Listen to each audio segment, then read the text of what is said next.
So coming back to দাদা, আমি আপনাকে একটা কোশ্চেন করতে চাচ্ছিলাম। আপনি যখন বিভিন্ন স্কিল নিয়ে কথা বলতেছিলেন যে মার্চেন্ডাইজারদের, আমার ক্যারিয়ারে আমি বেশ কিছু প্রতিষ্ঠানে কাজ করছি। আহ, তো সব প্রতিষ্ঠানে আসলে আমি এইরকম এনভায়রনমেন্ট পাই নাই যে একজন মার্চেন্ডাইজারের শুধু ডে টু ডে যে জব, এই যে সকালে অফিসে ঢোকা এবং সন্ধ্যার পরে বের হয়ে যাওয়া, এই এই কাজটাকে যে বুস্ট আপ করার জন্য প্রোডাক্টিভিটি এফিসিয়েন্সি, মানে human productivity human efficiency level বাড়ানোর জন্য যে আপনি যে স্কিলগুলার কথা বললেন, ট্রেনিং গুলার কথা বললেন, এইগুলা আসলে আমি সবগুলা ফ্যাক্টরিতে পাই নাই আমি যেসব জায়গায় চাকরি করছি।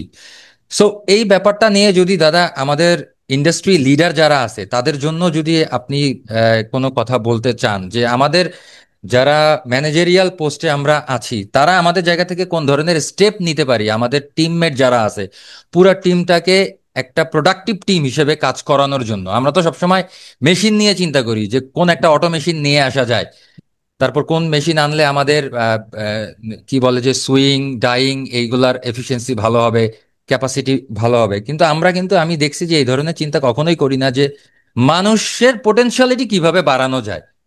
সো আমি যেহেতু দাদার সাথে 4 বছর চাকরি করছি, আমি ওনার সংস্পর্শে, উনি যে ট্রেনিং গুলা বললো যে ওনার নিজের হাতে আমি এই ট্রেনিং গুলো ওনার কাছ থেকে পাইছি।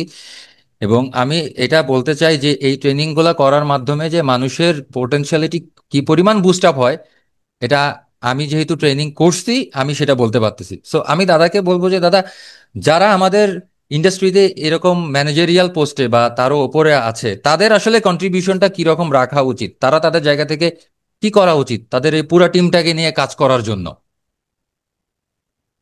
আচ্ছা, প্রথম কথা হচ্ছে অনেস্টলি যদি বলি, আমাদের সবার আগে ওপেন মাইন্ডেড হয়ে আমাদের যে ফিয়ার, আমাদের যে ভয়, সেটা থেকে বেরোয় আসতে হবে। In some case I will say যে ইনফিরিটি কমপ্লেক্স থেকে বেরোয় আসতে হবে। ইন্ডাস্ট্রিতে এটা খুব প্রচলিত ধারণা যে বস শেখায় না কেন, বিকজ বস ভয় পায় যে তার চেয়ারটা না চলে যায়। এটা খুব কমন প্রচলিত একটা ধারণা বিদ্যমান ইন্ডাস্ট্রিতে, যে বস চাই নিচের লেয়ারটা একটু বকলমই থাকুক, তাহলে তার জন্য অনেক ক্ষেত্রে নিজের চেয়ারটাকে সেফ গার্ড করাটা সহজ হয়। সুবিধাজনক হয়। এখন, হ্যাঁ, এখন আমার ক্ষেত্রে যদি বলি স্পেসিফিক্যালি যে how I got different in this perspective, প্রথম হচ্ছে শেখানোটা আমার একটা প্যাশন। এটা এটা সামহাউ বাই বর্ন হয়তো বা আমার মধ্যে জেনেটিক্যালি চলে আসে। আমার মা স্কুল টিচার ছিলেন, সো ওই আদলে হইতে পারে যে এটা আমার মধ্যে ঢুকে গেছে কোনোভাবে। So I love to share my knowledge with everyone. আজকেই যা শিখছি আমার ভিতরে এটা কেমন জানি একটু বাষ্প হয়ে ফুটতে থাকে, যেটা কেমনে আরেকজনকে কালকেই শিখাই দিব কিছু একটা ওয়েতে। এন্ড এটা স্ট্যাটিস্টিক্যালি সাইন্টিফিক্যালি প্রুভেন ট্রুথ যে মানুষ সবচেয়ে বেশি শিখে যখন সে আরেকজনকে শেখাইতে যায়। জি। যখন আমরা একটা কিছু লেসন শুনি, দেখি, পড়ি, লিখি, ওগুলা চারোটা মিলেও যতটুকু না গেইন হবে নলেজ, তার চেয়ে অনেক বেশি ওটা নলেজটা শার্পেন হবে, আরো বেশি গেঁথে যাবে নিজের মধ্যে যদি আমি এটা আরেকজনকে শেখাইতে যাই। সো ওইটাও একটা বিষয় যে না আমার মধ্যে আছে হয়তোবা, যে আমি আরেকজনকে শেখাইতে গেলে নিজে আরো ভালো শিখবো।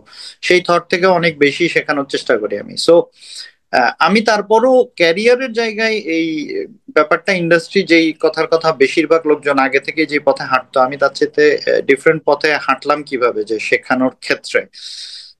এইটার পিছনে আমার মন্ডলের ডিরেক্টর স্যারের একটা খুব বড় ভূমিকা আছে। আমার স্টিল মনে আছে জি। আমি 2015-এ, 15 or 16 এরকম কোন একটা সময়ে, প্রথম হচ্ছে 16-এ, হ্যাঁ 2016-এ আমি আলিমনিট থেকে প্রথম একটা ট্রেনিং করতে যাই আইটিএস এ।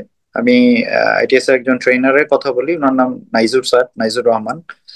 উনি ছিলেন আমার এইরকম কোন একটা প্রফেশনাল ট্রেনিং এর প্রথম ট্রেনার, যিনি আমাকে 5S এর উপরে ট্রেনিং দিয়েছেন। জি।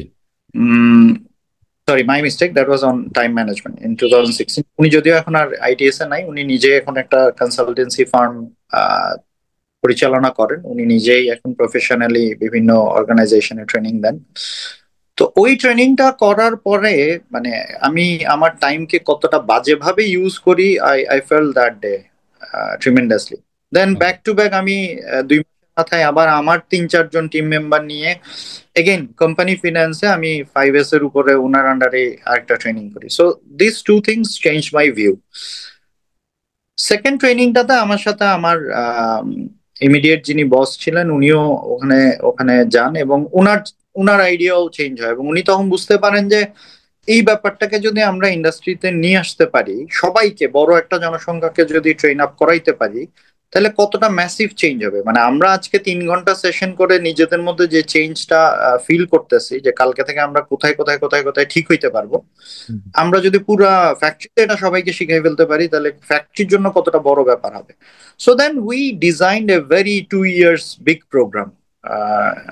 নাইজু স্যারের সাথেই ইনিশিয়ালি ছিল, দেন আমরা আরো একজন ট্রেনার ছিলেন যিনি পরবর্তীতে অ্যাড হন ওখানে, বিনীত শেঠি ফ্রম ব্যাঙ্গালোর। দুইজনকেই আমি ট্রেনার হিসেবে খুবই শ্রদ্ধা করি, ওনাদের কাছ থেকে অনেক কিছু শিখছি আমি। তো ওই পুরো ট্রেনিং প্রোগ্রামটা, ইট ওয়াজ এ বিগ ফিনান্সিয়াল থিং। 2 বছরের ডিজাইন প্রোগ্রাম অনেক বড় বিষয় হয় কোম্পানির জন্য।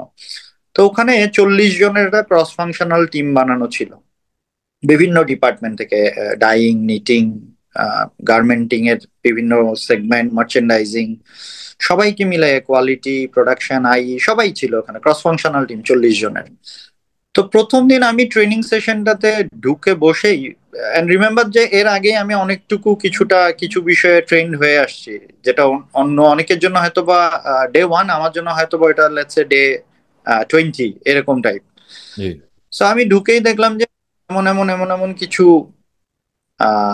পার্টিসিপেন্টস আছে যাদেরকে আমি দেখেই বলে দিতে পারি যে এই যে 2 বছরের ট্রেনিং প্রোগ্রামটা হবে, এই 2 বছর পরে, 2 বছর হয়তো বা এনাফ টাইম, এমন হইতে পারে যে 6 মাস 8 মাস ট্রেনিং হওয়ার পরে এইখানের 20 জন অ্যাটলিস্ট, 40 জনের মধ্যে 20 জন অ্যাটলিস্ট জব ছেড়ে অন্য জায়গায় এই ট্রেনিং এর উপরেই ভর করে হয়তো বা আরেকটা বেটার জবে চলে যাবে, সুইচ করে যাবে। সো প্রথম দিনই আমি একটা ব্রেক টাইমে গিয়ে আমি ডিরেক্টর স্যারকে বলি যে এই 40 জনের যে টিমটা, এটা যে সিলেক্টেড হয়েছে, এইটার জন্য আমার কাছে মনে হয় যে 6 মাস 8 মাস পরে একটা শূন্যতা তৈরি হইতে পারে এখানে, যে অর্ধেক বা অর্ধেকের একটু বেশি জার্নি পার করার পরে অনেক লোকজন হয়তো বা চলে যাবে। তখন জি। উনি আমাকে 1 সেকেন্ড চুপ করে থেকে বললেন, উনি, আমাদের ডিরেক্টর স্যার নাম হচ্ছে আলিম মন্ডল স্যার, উনি চুপ করে থেকে বললেন যে কোথায় যাবে। তা আমি বললাম অন্য অন্য কোম্পানিতে চলে যাবে। বললো অন্য কোম্পানিটা কি হবে? আমি বললাম গার্মেন্টিং ই হবে, টেক্সটাইল গার্মেন্টিং এগুলাই থাকবে। বললো তার মানে সে তো ইন্ডাস্ট্রির বাইরে যাবে না, না, he will be within this industry, right? So তারা যাইতে দাও, সে ওখানে গিয়ে ওখানের লোকজনকে শেখাবে, ইন্ডাস্ট্রি বড় হবে, কান্ট্রি বড় হবে, বিজনেস বড় হবে দেশের জন্য। আর যে 20টা লোক আমার সাথে থেকে যাবে, ওই 20টা লোক আমার 20,000 লোকরে ট্রেন আপ করবে কোনো একদিন।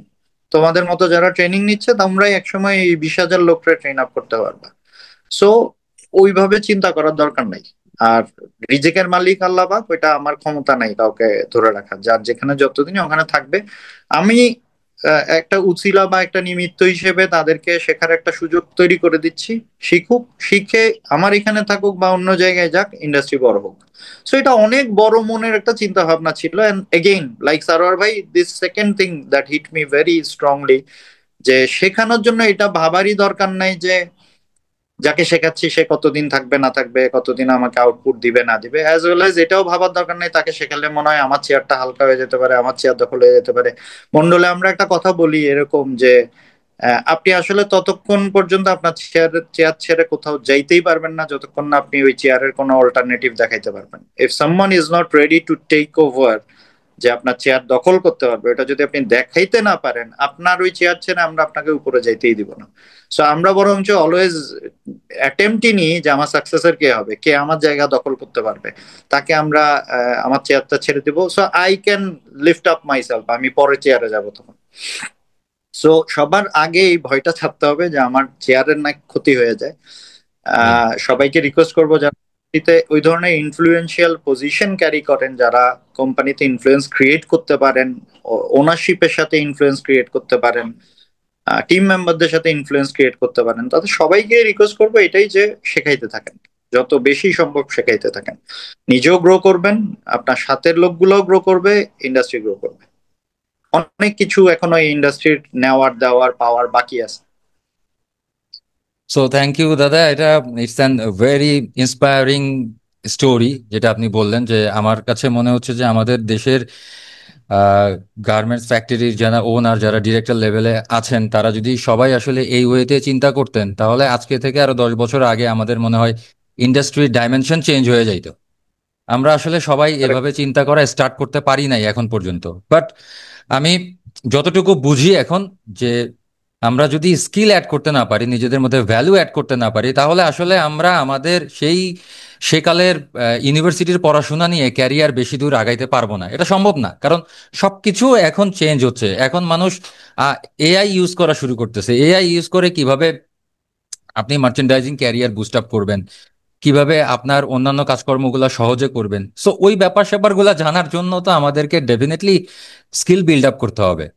এবং আমি একটা জিনিস আপনাদের সবার সাথে শেয়ার করতে চাই, যে আমাদের যে স্কিল এলিভেশন একাডেমির এই যে যাত্রা শুরু, এটা কিন্তু একটাই উদ্দেশ্যে এই যাত্রাটা শুরু করা হয়েছে, যে আমরা নিজেরা আগে রিয়েলাইজ করছি যে আমরা যেটা যেই অভাবটা ফিল করছি, যে আমাদেরকে যদি এই ব্যাপারগুলা আমাদের আর্লি স্টেজ থেকে কেউ শেখাইতো, আরো একদম ক্যারিয়ারের শুরু থেকেই পুরা এই ট্রেনিং গুলা, তারপর স্কিল গুলা, এইগুলা ব্যাপারগুলা যদি আমাদের আরো আগে থেকে কেউ শেখাইতো, তাহলে হয়তো ক্যারিয়ারে আগানো পুরা রাস্তাটা অনেক বেশি সহজ হইতো। সো আমাদের স্কিল এলিভেশন একাডেমির যাত্রাটা এই উদ্দেশ্যেই শুরু, যে আপনার টেক্সটাইল ইন্ডাস্ট্রিতে, বিশেষ করে টেক্সটাইল ইন্ডাস্ট্রিতে এবং কর্পোরেট কালচারে আপনাকে টিকে থাকতে হইলে কোন ধরনের স্কিলগুলা দরকার, কোন কোন ব্যাপারে আপনার নলেজ থাকা দরকার, এই সমস্ত জিনিস নিয়ে আমাদের আলাপ আলোচনা, পডকাস্ট, ভিডিও রেকর্ডিং আপনারা যা দেখতে পারবেন এই পেজের মাধ্যমে, এবং এটাই আমাদের পারপাস।